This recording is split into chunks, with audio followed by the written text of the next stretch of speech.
నా సహోదరులారా, క్రియలు లేనప్పుడు ఎవడైనను తనకు విశ్వాసము కలదని చెప్పిన ఎడల ఏమి ప్రయోజనము? అట్టి విశ్వాసం అతన్ని రక్షింపగలదా?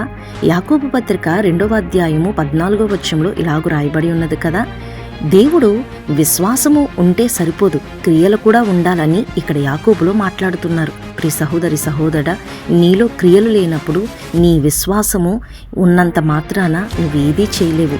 విశ్వాసము ద్వారా నీవు స్వస్థత పొందుకుంటావు, విశ్వాసము ద్వారా అద్భుతమైన కార్యాలు చూస్తావని తండ్రి పరిశుద్ధ లేఖనంలో రాయబడి ఉన్నది కదా.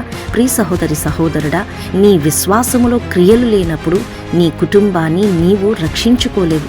నీవు విశ్వాసం ఉందని అని నువ్వు అనుకున్నంత మాత్రాన కార్యాలు జరగవు. ఎందుకంటే క్రియలు లేని విశ్వాసము వ్యర్థమే కదా.